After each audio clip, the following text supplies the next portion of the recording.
Estamos aqui para dar voz ao povo, em defesa dos cidadãos, pela dignidade humana. Todos temos deveres, mas também todos temos direitos. Será que existe justiça? Isto é o povo a falar.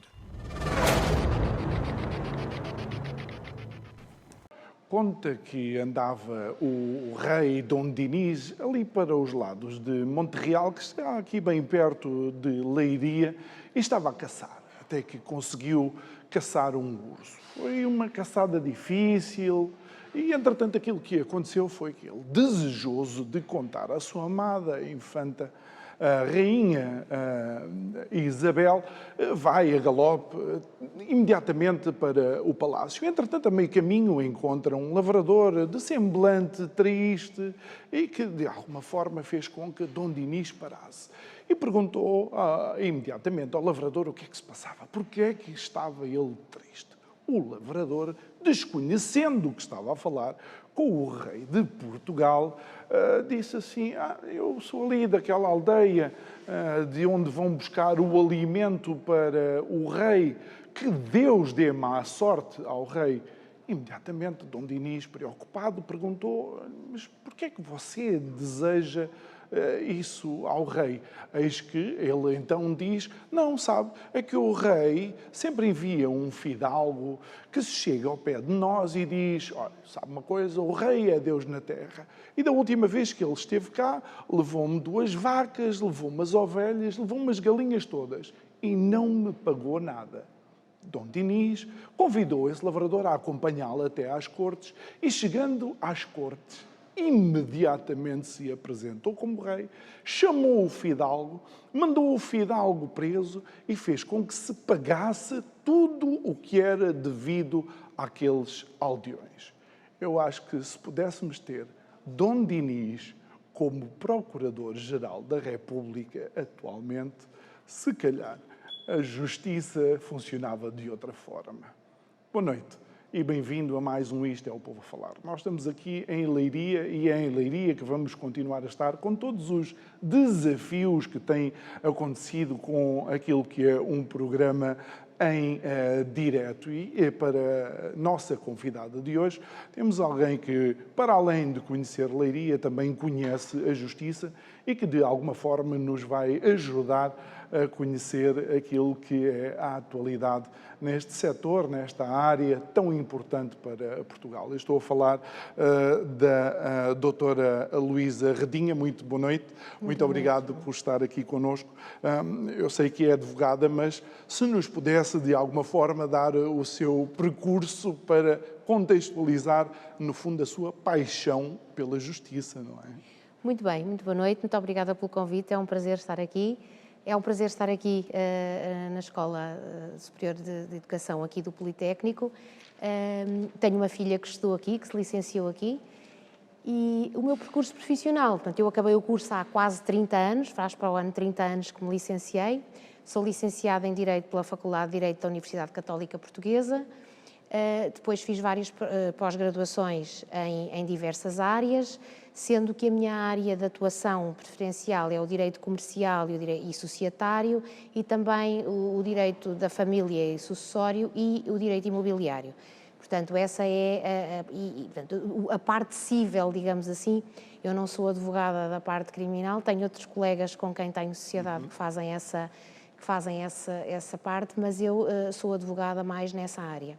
E, portanto, gosto muito de ser advogada, nunca me lembro de querer ser outra coisa desde pequena e lembro-me de quando fiz provas de agregação na Ordem dos Advogados, nunca mais me esqueço, que quem me fez a arguição da minha tese, na prova de agregação, perguntou-me no final, vai para a advogada ou quer mesmo ser advogada ou vai só para a advogada porque sim?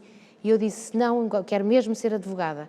E então disseram-me, portanto, com muita amabilidade, que de facto há pessoas que querem ser advogadas, há outras que nascem para ser advogadas, e então achava que estava perante uma pessoa que nascida para ser advogada.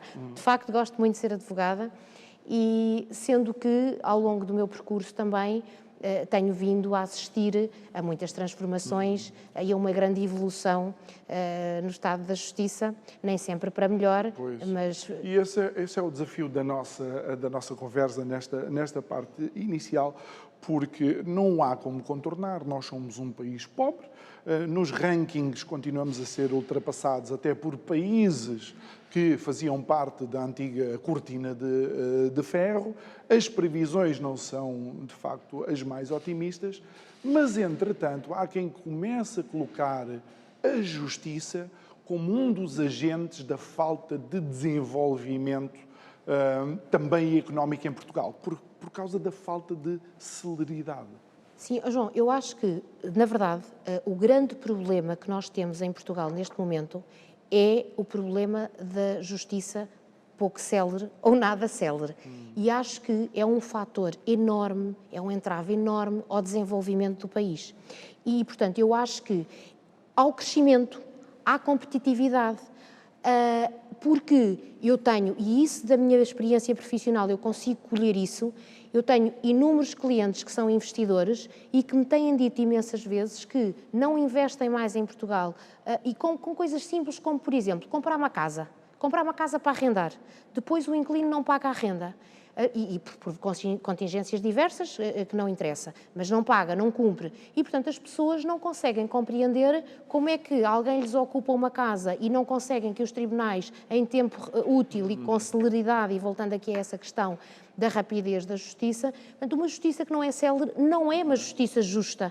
E, portanto, é um fator, um entrave enorme, enorme ao desenvolvimento do país, a todos os níveis. E, de alguma forma, também quem já investiu em Portugal, e estamos a falar, por exemplo, de grandes multinacionais, eles ficam, de alguma forma, verdadeiramente assombrados como o ciclo de mudanças jurídicas à lei é quase uma constante. Parece que constantemente temos que estar atentos porque as leis estão sempre a mudar. Sempre a mudar, em constante mutação. E vou-lhe dizer uma coisa que é, nós temos demasiadas leis, eu nem vou falar em áreas específicas, nós, por exemplo, na parte fiscal, é quase uma coisa impossível de conseguir estar atualizado, é preciso um esforço enorme, porque todos os dias temos mudanças a nível de legislação. E, portanto, nós temos muita legislação e as pessoas são confrontadas, as empresas também, mesmo a nível de cobrança de dívidas e, portanto, da parte em que as empresas vendem os seus produtos e depois não recebem, e é o que diz. Portanto, há uma mudança tão grande que as pessoas, e temos muitas leis, e eu não queria chegar tão longe, mas as leis inúteis debilitam sempre as necessárias, como diria Montesquieu, mas isto é muito atual, porque efetivamente temos muitas leis que e nós não conseguimos sequer às vezes acompanhar a velocidade com que as leis são produzidas e depois nós temos quase, vou falar assim em termos pouco jurídicos, mas adendas, pequenas correções à lei, correção do despacho, e portanto as pessoas têm muita dificuldade em entender isto. E isto é, de facto, um grande entrave. E é um entrave também ao investimento estrangeiro, não é? Claro, claramente. Eu posso lhe dizer que, estava há pouco a dizer que em relação aos países que fizeram parte da cortina de ferro, e portanto nós hoje, como todos sabemos, somos muito mais na Comunidade Europeia, e a União Europeia, no último painel de avaliação da justiça a nível da Comunidade Europeia, e estes dados que lhe estou a dizer já são de 2023, nós somos o 5º país com mais morosidade na justiça, estamos atrás do Chipre, da Grécia, de Malta e da República Checa. E vou-lhe dizer que somos o país com mais morosidade a nível de tudo o que é decisões das autoridades em matéria de defesa do consumidor. E, portanto, é muito complicado sermos o país da Europa com um maior atraso em termos de decisões judiciais nesta área da defesa dos consumidores e do direito do consumo. Portanto, que é de facto um motor económico importantíssimo num país. De alguma forma, nós podíamos, e há quem utilize este argumento, a justiça, no fundo, acaba por ser igual a muitos outros setores em Portugal. Mas a justiça é uma alavanca de mudança. A justiça, claramente, é uma alavanca de mudança. E, mais que isso, para mim, João, a justiça é um fator enorme de segurança. Nós não podemos ter segurança em nada se não tivermos uma justiça eficaz, se não tivermos uma justiça transparente, se não tivermos uma justiça rápida e célere. O Presidente da República dizia que uma justiça tardia nunca é uma justiça justa. Disse isto há pouco tempo. E, portanto, nem digna do país, mas não dignifica um país. Nós não podemos querer reclamar para nós uma dignidade para o nosso país quando nós não temos uma coisa tão importante como uma justiça célere e eficaz para podermos efetivamente saber com aquilo que contamos. Luísa, mas a opinião pública também muitas vezes olha para a justiça e tem a sensação de que há uma justiça para poderosos e outra justiça para aquele agricultor que, se não se tivesse cruzado com Dom Dinis, com o rei, se calhar ainda hoje estaria à espera de justiça. João, eu penso que, eu não querendo entrar nessa polémica, é uma decisão, é uma discussão que, de algum modo, eu não queria ter, mas o que é que eu penso? Eu penso, e vou-lhe dar um exemplo muito concreto que resulta da minha experiência. Eu posso lhe dizer que, por exemplo, as leis do apoio judiciário, entendo que não são, que não resolvem o problema. Acho que há um grave problema a esse nível. E depois já lá irei relativamente ao último discurso da Ministra da Justiça, e nós em Portugal não temos uma política nem estruturada nem estruturante para a Justiça. Mas temos um problema gravíssimo com o apoio. Para a Justiça não é mau. Pronto, mas estamos agora hoje a tratar da Justiça e a minha conversa consigo cinge-se a isso, porque então teríamos aqui mais programas para muitos fazer. Programas, não é? Portanto, não sairíamos daqui, seria quase non-stop na nossa conversa. O que lhe vou dizer é o seguinte: eu, durante alguns anos, no meu início da minha vida profissional e durante largos anos, vinham muitos clientes do apoio judiciário. Houve uma determinada altura que, pura e simplesmente, deixei, porque deixou de ser obrigatório também, deixei de me inscrever no apoio. E vou-lhe dizer que entendo, e isto poderão ser polémicas as minhas declarações, obviamente, mas eu assumo sempre aquilo que digo. A minha opinião foi que eu vou deixar de advogar no apoio judiciário. Eu entendo como o modo como as pessoas, digamos assim, de um modo muito simples, são triadas ou o apoio é concedido, não é a forma mais correta. E vou-lhe dizer, e assumo isto, durante muito tempo chegavam pessoas que não tinham verdadeiramente necessidade de terem apoio, de beneficiarem de isenção de custas, de um advogado pago pelo Estado. E repare, ao longo da minha vida, constatei que, efetivamente, havia pessoas que não conseguiam preencher os requisitos para o apoio, mas que eram verdadeiramente carenciadas. E então comecei a fazer uma coisa que foi: eu vou fazer trabalho pro bono. Eu sou advogada e eu própria vou fazer, digamos assim, a triagem de quem é que vou ajudar. E posso lhe dizer que, durante muito tempo, num tribunal onde eu advogava muito, os funcionários conheciam-me e então diziam às vezes na secretaria: olha, vá ver se podem ajudar aqui ou se há algum advogado ajuda. E, portanto, eu sempre que as pessoas mais vezes iam lá tocar à porta, que vinham, não sei, se calhar que alguém indicava, eu tentei sempre ajudar. Porque, efetivamente, eu entendo que essas pessoas eram desfavorecidas. Relativamente aos poderosos, e àquilo que as pessoas entendem como os ricos, a justiça dos ricos, eu tenho uma perspectiva que é, e aí teremos que, lá está, fazer uma mudança de fundo, que é: eu entendo que as nossas leis permitem que as pessoas, usando expedientes e estratagemas, e lá está, tendo advogados que efetivamente sabem, e não estou só a falar em termos dos advogados que são bem pagos ou de advogados que são caros ou que são dos ricos, mas têm advogados que efetivamente sabem, entre aspas, manipular o sistema de modo a que consigam empatar os processos e que as pessoas nunca cheguem a ser julgadas. Doutora Luísa, o facto de estar na lei não significa que é justo. Claro que não. Não é? E o facto de, por exemplo, eu sei que foi uma escolha estratégica, por exemplo, os megaprocessos que juntam não sei quantas coisas, mas depois houve-se a Ministra da Justiça, ainda recentemente, a dizer que não há meios ou que precisa de meios, mas, por exemplo, se um juiz, e claro que isto está dentro do âmbito das funções do juiz, creio eu, ou do juiz ou da Procuradoria-Geral da República, neste caso, juntar tudo num mega processo, então, como é que nós podemos mudar? Como é que eu ia te explicar? Eu nunca mais me esqueço, e obviamente as pessoas são inocentes e não estamos a mencionar ninguém, mas o Al Capone não foi preso por ter sido homicida. Foi preso por fuga aos impostos. Houve uma decisão pragmática da Justiça na época que permitiu que se fizesse alguma justiça. Certo, sendo que eu entendo que a segurança jurídica e as leis, nós sabermos que efetivamente com o que contamos é muito importante, sendo que eu acho que o problema é de fundo, é a lei, na sua essência, que permite... Eu entendo que os megaprocessos foi verdadeiramente desastroso, porque um megaprocesso, e nós temos exemplos, e não querendo, lá está, estar a referir processos em concreto, não tem interesse, mas todos conhecemos, há inúmeros processos aí de famosos e de pessoas, ex-políticos, etc., portanto, que os processos se transformaram em megaprocessos e que, portanto, nunca conseguem, digamos assim, chegar à fase de julgamento em tempo útil.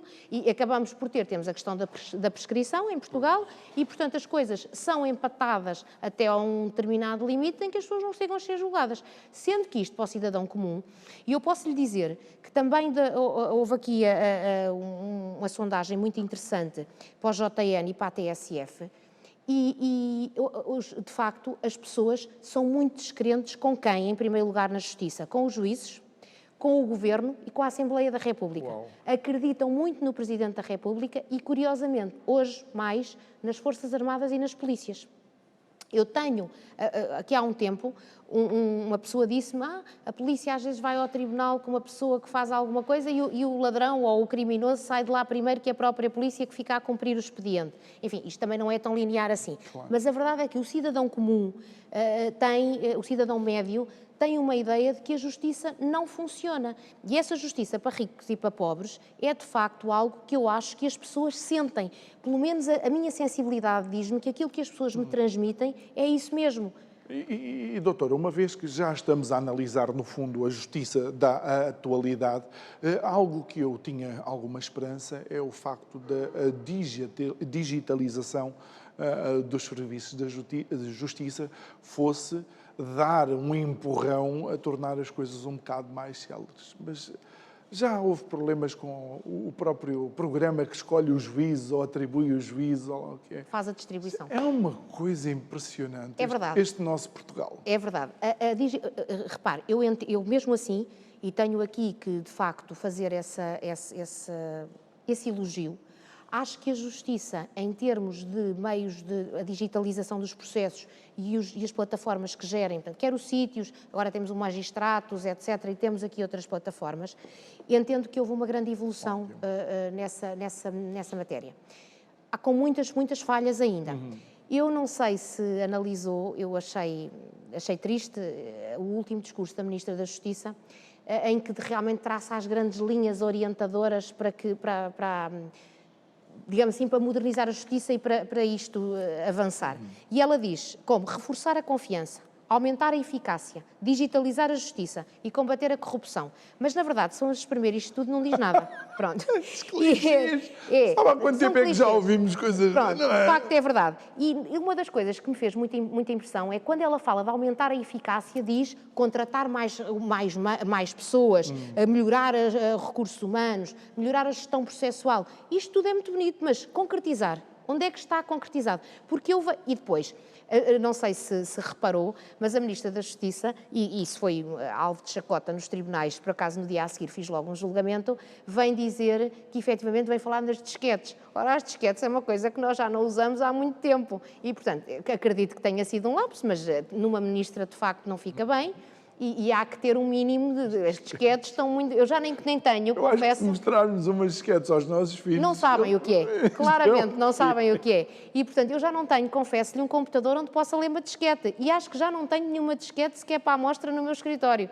Portanto, enfim, e disse aquilo e de facto, não caiu bem. Agora, outro problema que eu também vejo, a Ministra vem dizer que uma das coisas fundamentais para que a justiça seja mais célere, seja melhor, mais eficaz, etc., é a questão do combate à corrupção. Okay. E a corrupção, de facto, mina as instituições por dentro e é um grande entrave ao desenvolvimento. A doutora Maria José Morgado, como sabe, tem sido uma voz muito ativa e é uma pessoa que tem, efetivamente, poderia dar um contributo muito maior.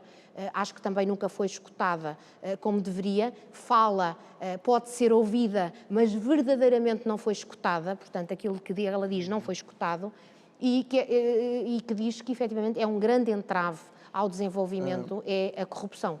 Uma das análises que eu faço relativamente ao combate à corrupção tem precisamente a ver com uma Procuradora-Geral que não foi reconduzida e que há quem diga que pode ter sido, não, mas que foi uma forte machadada numa visão e numa ação concertada contra a corrupção, a não recondução de Joana Marques Vidal.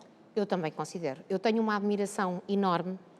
Penso que a doutora Joana Marques Vidal, para mim, foi a melhor Procuradora-Geral de sempre. Tenho imensa admiração. Acho que era uma pessoa muito combativa, muito séria, não querendo pôr em causa a honestidade dos antecessores. Discreta, uma coisa extraordinária. Mas muito eficaz. E, portanto, tive muita pena e confesso-lhe que não tenho dúvida nenhuma que aqui se tratou de uma questão política. Portanto, a doutora Joana Marques Vidal, na minha opinião, e eu tenho direito a ela, a decisão de afastamento da doutora Joana Marques Vidal foi uma decisão política. E, portanto, eu acho que a doutora Joana Marques Vidal fazia muita falta, deveria ter continuado como procuradora e tenho a certeza que tinha sido um enorme contributo. E vou-lhe dizer, há uma coisa que a mim, não querendo aqui criticar os magistrados, nem os judiciais, nem os do Ministério Público, eu acho que hoje em dia, e acho que isto é transversal à nossa sociedade, as pessoas trabalham pouco, são pouco empenhadas e, portanto, eu às vezes tenho a sensação, e isto é uma crítica que faço e assumo, porque tenho modo de o demonstrar, que há determinadas decisões e até determinadas decisões de arquivamento do Ministério Público que eu parece que noto que as pessoas têm pouca vontade, não têm incentivo, não se esforçam e não se empenham. E, portanto, há quase um desinteresse.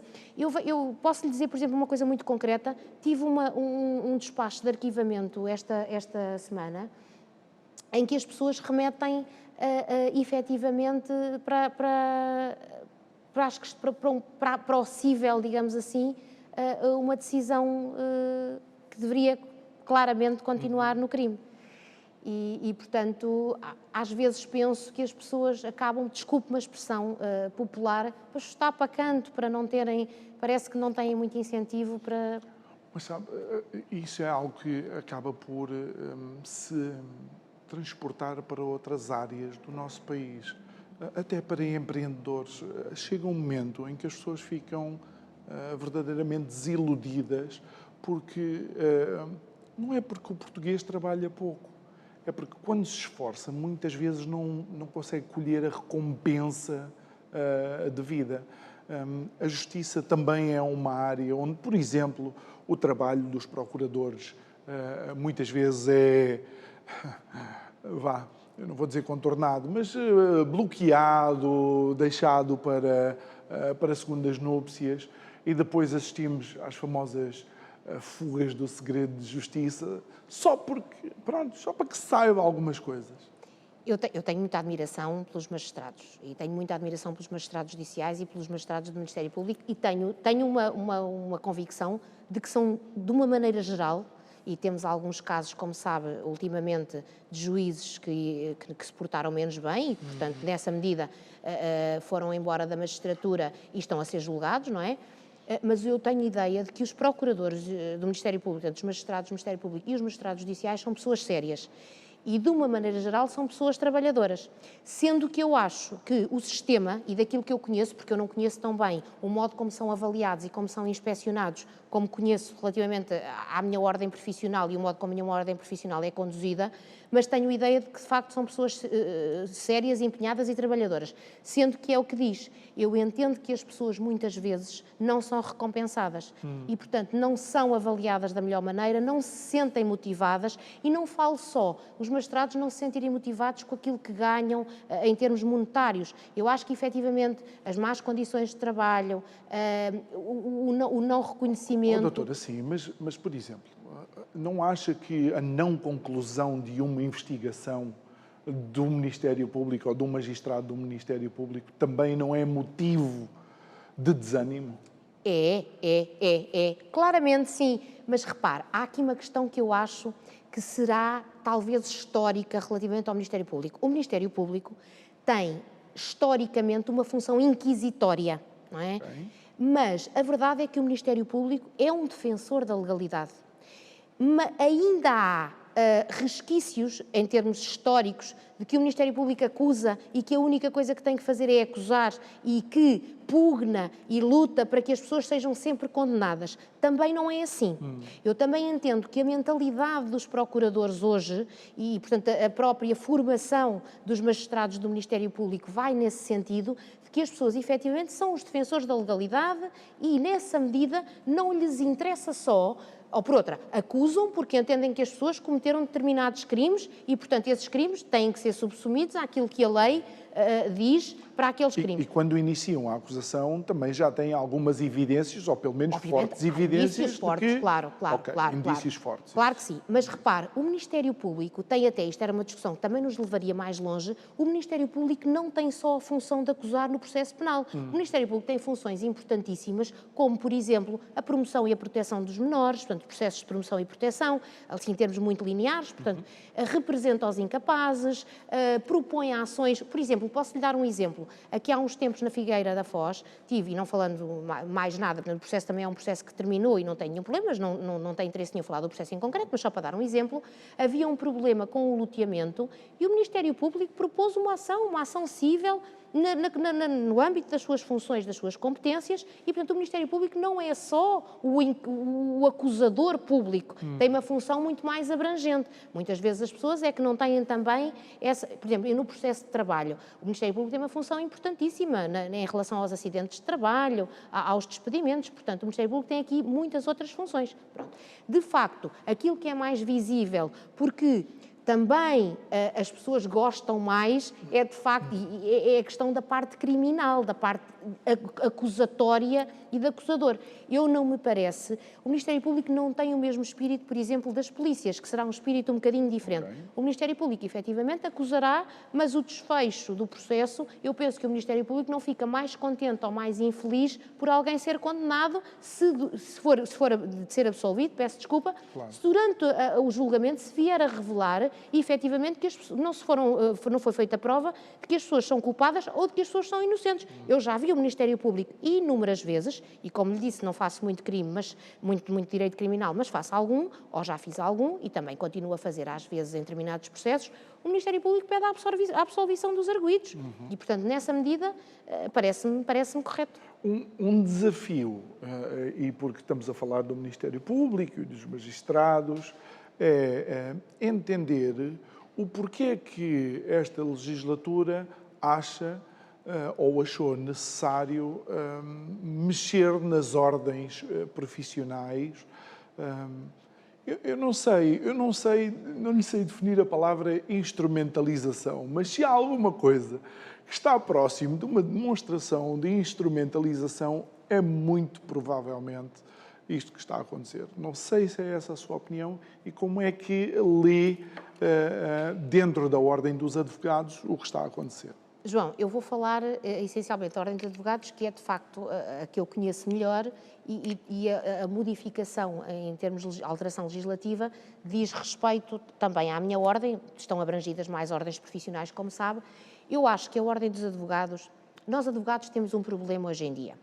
Eu acho que a nossa ordem reivindica hoje um prestígio para a profissão que a própria Ordem deixou perder. Portanto, isto é uma crítica que eu faço há muitos anos à Ordem dos Advogados. Como sabe, os advogados, de uma maneira geral, têm uma péssima fama e, portanto, eu assumo isso, efetivamente, e tendo a noção de que em todas as profissões há gente boa e há gente menos boa, eu entendo que a nossa Ordem tem muitas falhas a este nível e o estado a que a nossa profissão chegou, eu acho que a Ordem dos Advogados tem uma enorme responsabilidade. Esta legislação vem dizer que haverá notários, agentes de execução que poderão dar consultas jurídicas, portanto, aquele ato próprio do advogado deixa de ser exclusivo do advogado. Eu vou-lhe confessar, eu não tenho nada contra isto, se efetivamente as pessoas estiverem preparadas para fazer isto. Eu entendo que isto deveriam continuar, não estou de acordo, e entendo que isto deveria continuar a ser um ato próprio de um advogado exclusivo. E vou-lhe dizer, não digo isto com nenhum espírito corporativo, nem lhe digo isto para estar a defender, ou, como diz o povo, puxar a brasa à minha sardinha. Longe de mim.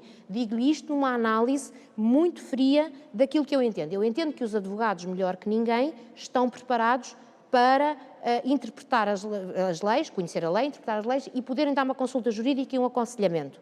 Não sei como é que isso vai ser posto em prática. E vou-lhe dizer, acho que a nossa ordem tem uma falha enorme nesta medida. Nós, enquanto que os juízes, por exemplo, e voltando à questão dos juízes, os procuradores, portanto, o Ministério Público tem uma estrutura diferente, porque o Ministério Público tem uma hierarquia, portanto, há uma hierarquia verdadeiramente. Quanto à magistratura judicial, os magistrados são independentes, mas são inspecionados. E, portanto, regularmente são inspecionados na sua atividade, são classificados, progridem em termos de carreira de acordo com essa avaliação que lhes é feita e essa atividade inspectiva. E, portanto, o que é que eu acho? Entendo que nós, advogados, nunca mais, desde a altura, e posso lhe dizer, fala-lhe uma pessoa que fez uma prova de agregação há 27 anos, ou 26 ou 27 anos, portanto, eu nunca mais fui avaliada. E vou-lhe dizer, eu tenho procurado investir, já fiz inúmeras pós-graduações, não quero exagerar, mas fiz seguramente 10, 12, portanto, já fiz muito, e tenho invisto na minha formação, portanto, procuro, pelo menos, como eu costumo dizer, que é o mínimo que se exige a um advogado, saber direito. E o que eu entendo é que nós, advogados, nunca mais fomos avaliados. E vou-lhe dizer que eu acho que a maior parte dos advogados em Portugal, e não estou a fazer nenhuma crítica, deveria ser chamada com regularidade, portanto, deveria ser aqui estabelecido uma avaliação dos advogados em termos jurídicos. Isso é um grande desafio e eu vou dizer isto com o maior respeito e o maior carinho possível, e os meus colegas brasileiros sabem que a análise que eu faço é uma análise de evidências e, quando as coisas mudarem, a minha ideia vai ser outra. É fácil para um advogado brasileiro chegar a Portugal e imediatamente poder começar a exercer. O problema é que quando vamos ver as contraordenações na ordem, e então como é que se pode comparar isto com a ordem não inspeciona os advogados ou não está atenta e, no entanto, só porque temos uma língua em comum, podem exercer com facilidade? É verdade, Desculpe é verdade, a questão, é verdade. E não tem nada de xenófobo. Sim, é claro uma que não. questão prática. Eu vou-lhe dizer, para que não reste aqui aquilo que vou dizer sem qualquer conotação xenófoba, porque vou-lhe dizer que tenho 2 colegas brasileiros a trabalhar comigo. Pronto. Portanto, nessa medida estou à vontade para falar. O que é que acontece relativamente aos colegas brasileiros, tal como nós, portugueses, também o poderemos fazer no Brasil? O que acontece é que os advogados chegam a Portugal e com facilidade, e portanto não vale a pena estar aqui a explicar o processo, mas é muito fácil, porque temos um acordo bilateral, conseguem inscrever-se na Ordem dos Advogados Portugueses. Eu digo também ao João que a nossa legislação é muito diferente da brasileira, a tramitação é diferente, portanto os colegas não estão habituados e têm muita dificuldade em adaptar-se de uma maneira geral. Não é fácil. É que não é nada contra a capacidade eventual não tem deles. A ver com isso, não tem a ver com o isso. conhecimento que eles têm de uma realidade que diferente. não precisa Olha, deles. eu vou-lhe dizer uma coisa que digo por piada, que é o seguinte: o meu curso, a minha licenciatura, ao contrário, por exemplo, de uma engenharia, ao contrário de uma medicina, só tem validade até Vilar Formoso. Eu costumo dizer isto, às vezes por piada, mas a verdade é que só tem validade até aí. Porque a partir daí, enquanto que um médico, um engenheiro, qualquer outra pessoa que tenha uma profissão... Sim, a anatomia não muda em Espanha. Exatamente, não muda, não é? E nós temos cá médicos espanhóis, cubanos, etc. E um engenheiro informático vai com informático ou de outra engenharia qualquer, automóvel, etc., vai com facilidade para os Estados Unidos, para qualquer... E a minha licenciatura é válida até à fronteira de Vilar Formoso, ou outra fronteira qualquer nacional. Claro. Mas, portanto, costumo dizer isto. E, nessa medida, é muito difícil a quem tem uma licenciatura no Brasil conseguir chegar a Portugal e advogar obter a cédula é fácil e, portanto, termos cédula é fácil, conseguir estar com a possibilidade de exercer, mas é muito difícil e há muitos entraves, desde logo a língua. É muito difícil as pessoas, quando escrevem e articulam, têm muitas dificuldades no português porque doutora, é diferente. O que é que uma vírgula pode fazer num processo? Pode fazer muita diferença. Pois. Eu vou-lhe dizer com muita piada, eu fui aluna do professor Jorge Miranda, e eu posso lhe dizer que o professor Jorge Miranda nos disse, nós éramos alunos do 2º ano a Direito Constitucional, e disse-nos logo, eu era muito novinha, tinha 18 anos, e ele disse-nos logo na primeira aula o seguinte: olha, meus amigos, há duas condições para fazer esta cadeira. A primeira é lerem o Guerra e Paz. Eu nunca me esqueci disto e fui logo... É, um calhamaço. Mas fui logo ler, fui logo comprar, porque ainda não tinha lido e à cautela não fosse ficar pelo caminho, fui comprar e fui ler. E a segunda é saber em português. Quem não sabe português não faz a minha cadeira.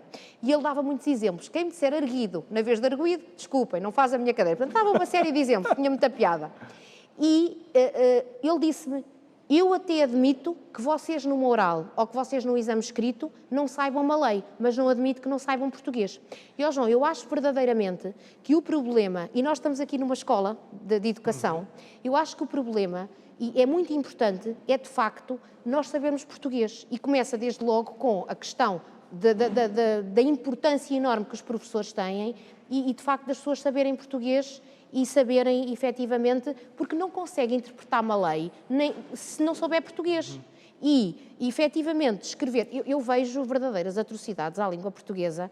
Olha, eu às vezes vejo coisas como, por exemplo, alguém dizer-me a perca de prioridade. E eu costumo logo dizer: perca é um peixe, peço desculpa, mas não se diz, é perda.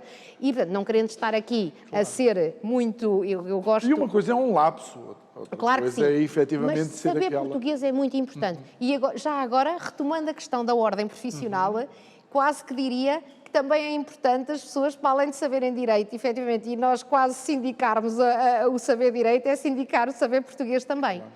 Já agora, retomando a questão da ordem profissional, há outra coisa que eu gostava muito de falar, que concordo com esta nova lei relativamente às ordens profissionais, que é: o estágio passará de 18 meses para 12, é uma proposta, eu isso não concordo, entendo que o estágio de 18 meses até me parece insuficiente, eu acho que um estágio de 18 meses ou 2 anos seria, de facto, o estágio ideal, sendo que os estágios vão passar a ser remunerados. Ainda não se sabe como é que essa remuneração vai ser feita, sendo que eu procurei sempre, ao longo da minha vida profissional, remunerar as pessoas que estagiaram comigo e que trabalhavam. Portanto, quem era estagiário e que efetivamente cumpre horários, portanto, tentei sempre que as pessoas fossem remuneradas e que fossem pagas pelo seu trabalho. Isto vai ser complicado, porque isto não está dito como é que vai ser feito e quem é que vai pagar, e nós também sabemos as dificuldades que eu falo pelos advogados portugueses, mas também que as outras ordens e que as outras profissões têm hoje em dia, porque obviamente nós sabemos que as coisas, a situação económica do país não é fácil e, portanto, às vezes isso será um fator de retração de receber estagiários se tiverem que ser os patronos que dão estágio a pagar aos seus estagiários.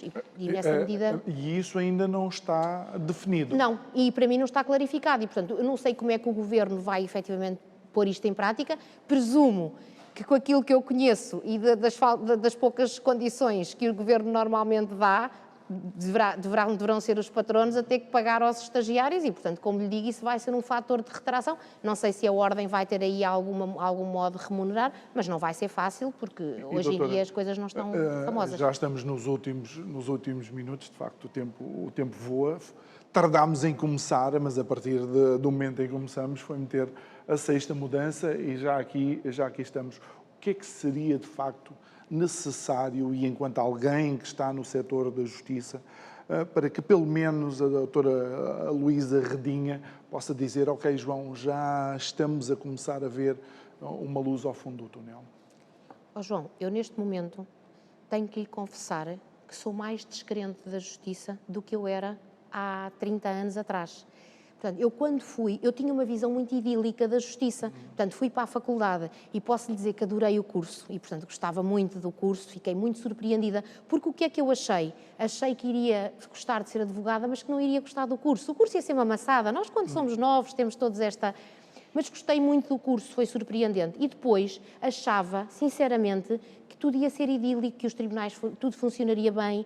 Eu hoje sou muito mais descrente. Vejo tudo muito mais... Não vejo sinceramente, acho que as pessoas que estão na justiça, a todos os níveis, magistrados, funcionários, todos os operadores judiciários, vejo as pessoas quase que lhe diria desconsoladas com a situação, e não vejo, como lhe digo, o último discurso da Ministra para mim foi uma decepção, não tem nada, não tem sumo, e o Governo não tem uma política estrutural e estruturante para a Justiça, nem grandes linhas de orientação. Posso lançar aqui uma bola desafiante para estes 2 últimos minutos, sensivelmente?